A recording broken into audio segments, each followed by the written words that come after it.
Good morning students.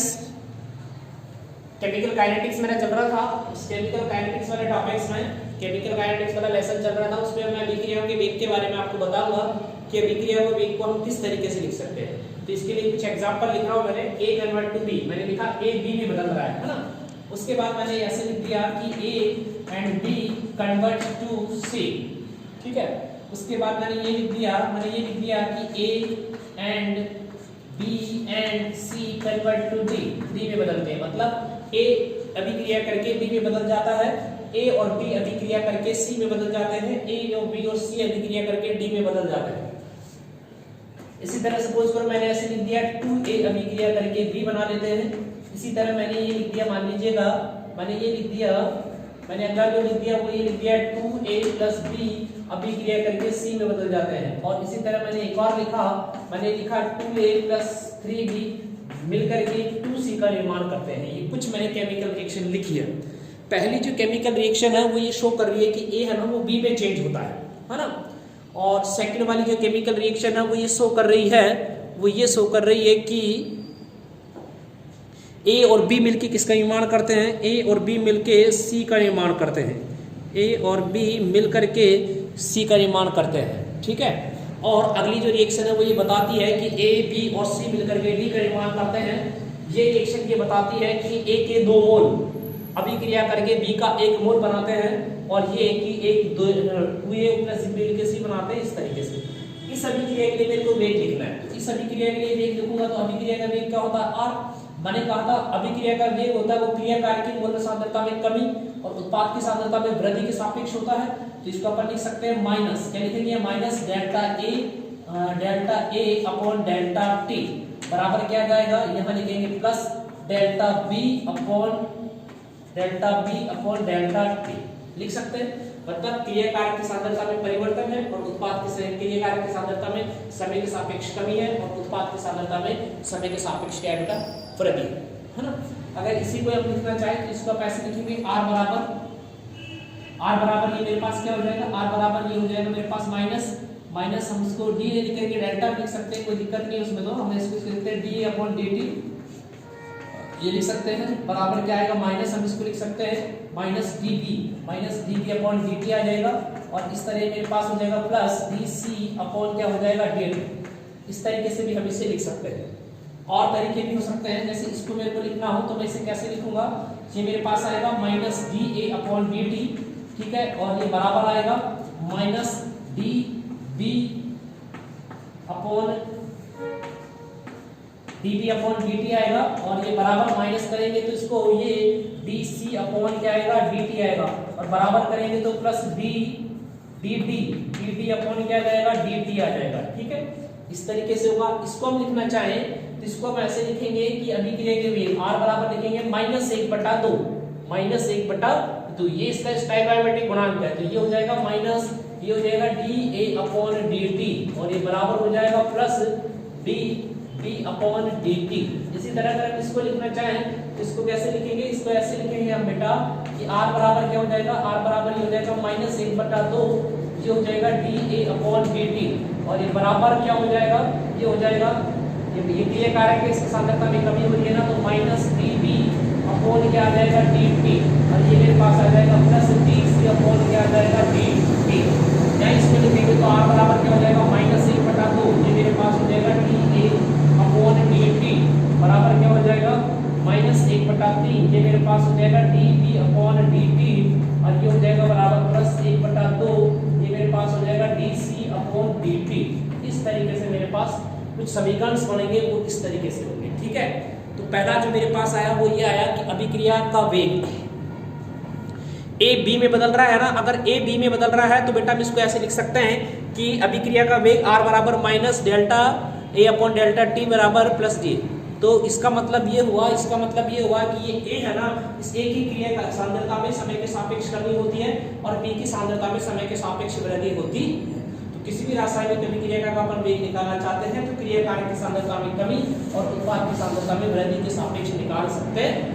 इसी तरह मैंने लिख दिया A प्लस B, इस तरह लिखा तो यहाँ पर क्या हो जाएगा, यहाँ पर ये हो जाएगा माइनस DA और ये इस तरीके से हो जाएंगे, ठीक है। ये इसी हो जाएगा। अब यहाँ पर स्टोइकोमेट्रिक गुणांक है मतलब ये दोनों बराबर तो होते हैं, लेकिन इसकी सांद्रता में जो कमी होगी वो आधी होगी। क्या होगी?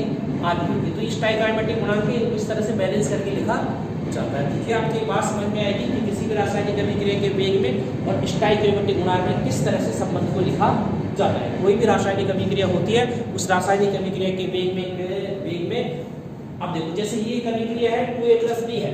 अब इस अभिक्रिया का अगर मैं वेग निकालता हूँ तो माइनस क्या आएगा? -1/2 d/dt आएगा। मतलब d/dt की सांद्रता में जो कमी होगी ना वो आधी होगी, इसके बराबर नहीं होगी, इसकी तो आधी कमी होगी। ठीक है ना? क्योंकि ये 2 मोल है तो इसके बराबर मिलाएंगे तो आधी होगी, सिंपल सी बात है, वो इसकी हो जाएगा। इस तरीके से इसको लिख सकते हैं। ठीक है, कुछ और एग्जांपल अगर मैं लिखूं तो वो देखिएगा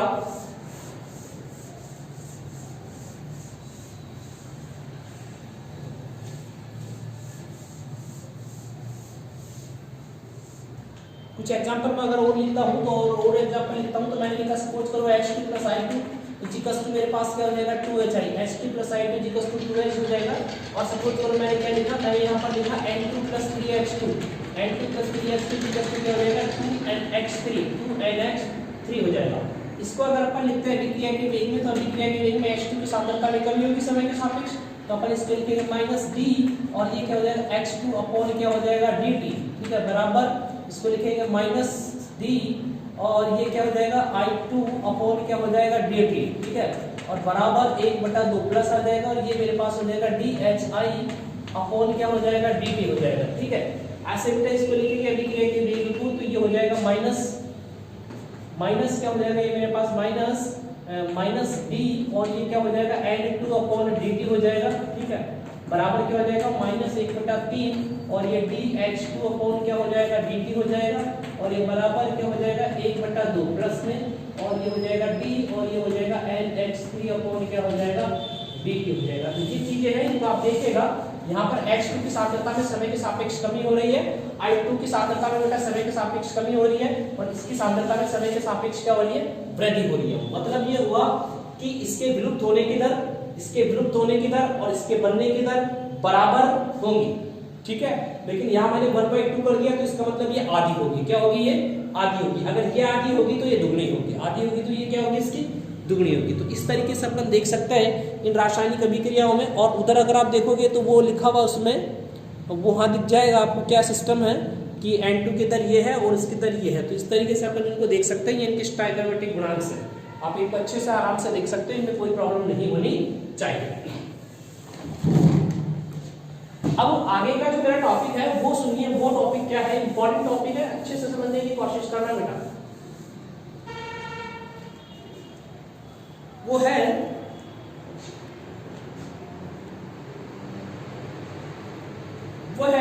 वेग नियम।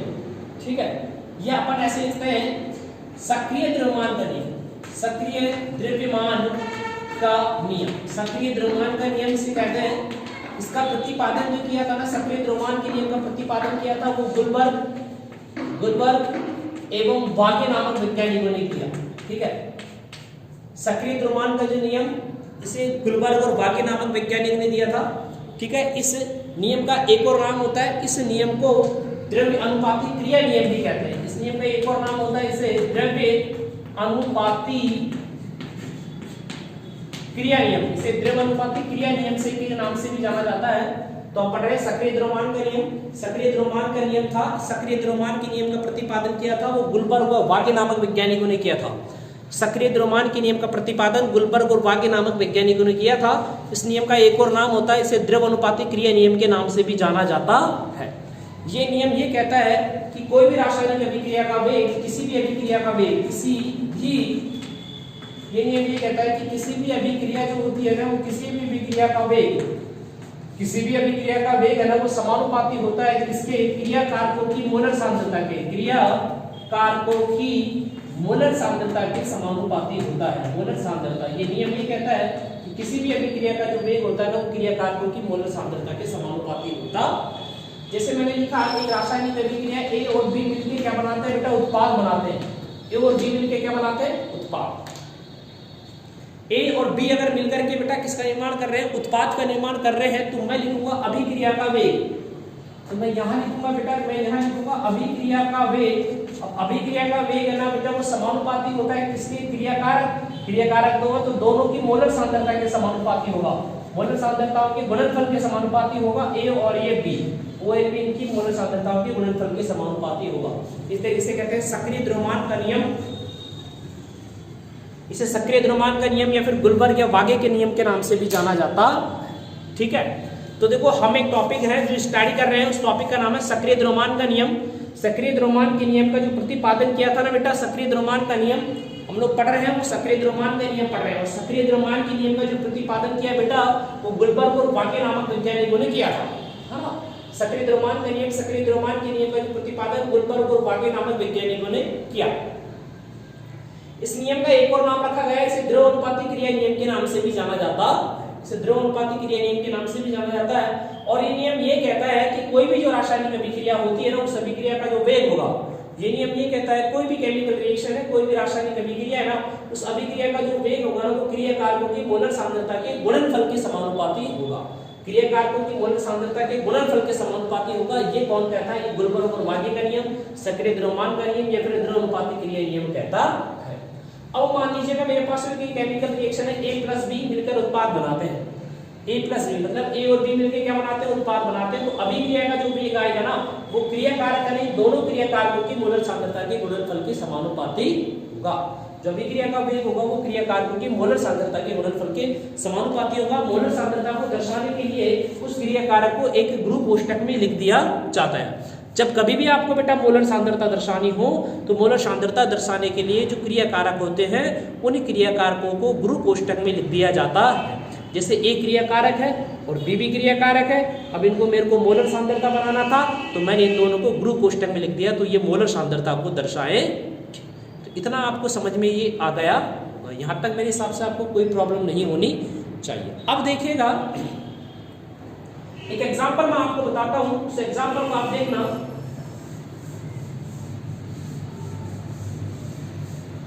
एक एग्जांपल है मेरे पास, मैंने यहां पर लिखा H2 एंड I2 दोनों मिलके क्या बनाते हैं? 2HI। H2 एंड I2 दोनों मिलके क्या बना रहे हैं बेटा? 2HI बना रहे हैं। H2 और I2 दोनों मिलके 2HI बनाते हैं। तो इस अभिक्रिया का वेग, देखो इसमें ये दोनों तो क्रिया कारक है, ये क्या उत्पाद है, तो मैं इस अभिक्रिया का वेग निकालना चाहूं तो मैं कैसे लिखूंगा? अभिक्रिया का वेग, अभिक्रिया का वेग समानुपाती होगा, क्रिया कारक दोनों है, दोनों की मोलर सांद्रता, इसकी मोलर सांद्रता H2 आ जाएगी और इसकी मोलर सांद्रता I2 आ जाएगी। बताओ दोनों के गुणनफल के समानुपाती है या नहीं? इसे ही कहते हैं सक्रिय द्रव्यमान का नियम, और इसी का एक और नाम होता है, इसे गुलबर्ग या वागे के नियम के नाम से भी जाना जाता है। तो गुलबर्ग और वागे का नियम यही कहता है कि अभिक्रिया का अगर आपको बेटा वेग निकालना हो, तो किसी भी रासायनिक अभिक्रिया का जो वेग होगा वो क्रिया कारकों की मोलर सांद्रता के गुणनफल के समानुपाती होगा। इसमें लिखा हुआ है कि H2 और I2, 1 मोल हाइड्रोजन है वो 1 मोल आयोडीन के साथ अभिक्रिया करके, 1 मोल हाइड्रोजन 1 मोल आयोडीन के साथ अभिक्रिया करके 2 मोल HI का निर्माण करती है। 1 मोल हाइड्रोजन 1 मोल आयोडीन के साथ अभिक्रिया करके 2 मोल HI का निर्माण करती है। तो अभिक्रिया का बेटा जो वेग निकालेंगे, आपको पता है द्रव अनुपाती क्रिया नियम से क्या होगा कि अभिक्रिया का वेग होगा वो क्रिया कारकों के मोलर सांद्रता के गुणनफल के समानुपाती होगा। और क्रिया कारक इसमें एक हाइड्रोजन है और एक इसमें आयोडीन है, तो दोनों की मोलर सांद्रता का मतलब मैंने आपको बता दिया। अगर किसी चीज़ को ग्रुप कोष्ठक में लिख देते हैं तो वो मोलर सांद्रता बन जाती है। तो इन दोनों के गुणनफल के समानुपाती होगा, इसे अपन क्या कहेंगे? अभिक्रिया का वेग। ये अभिक्रिया का वेग निकालने का एक बहुत अच्छा और बेस्ट मैंने आपको है जो ट्रीटमेंट बता दिया। इस तरीके से आप अभिक्रिया का वेग निकाल सकते हो। अब अगला जो मैं आपको एक टॉपिक बता रहा हूँ वो बहुत इंपॉर्टेंट टॉपिक है बेटा, उसके बारे में स्टडी करेंगे। आप मैं जो पढ़ा रहा हूँ उसको पढ़िएगा, पढ़ने के बाद आप क्या करोगे? पढ़िए इन सारी चीज़ों को, इन सारी चीज़ों को पढ़ने के बाद आप क्या करोगे? आप ना इनको अपनी जो PDF मैंने आपको प्रोवाइड करवाई है, उस PDF में आप इनके नोट्स बना सकते हैं। PDF पे से नोट्स बने हुए हैं, उनमें से आप इनको पढ़िए, कॉपी में इनको नोट कर लेना। मैं जो टॉपिक्स बता रहा हूँ सारे टॉपिक रिवाइज सिलेबस में भी है, जो अपने बोर्ड ने रिवाइज सिलेबस जारी किया है, उस रिवाइज सिलेबस में ये सारे टॉपिक मिलेंगे आपको, ठीक है ना? तो अकॉर्डिंग टू टॉपिक आप पढ़ लेना। ओके, चलिए नेक्स्ट जो मैं टॉपिक आपको वो पढ़ाऊंगा बेटा वेग नियम। नेक्स्ट जो टॉपिक मैं पढ़ाऊंगा वो पढ़ाऊंगा वेग नियम। देखिए क्या होता है वेग नियम, इन सारी चीजों के बारे में मैं आपको बताऊंगा। वेग नियम वगैरह क्या होते हैं वो बताऊंगा। तो ये सारी चीजें आपको समझ में आनी चाहिए। वेग नियम क्या होता है, कैसे कैसे क्या करते हैं,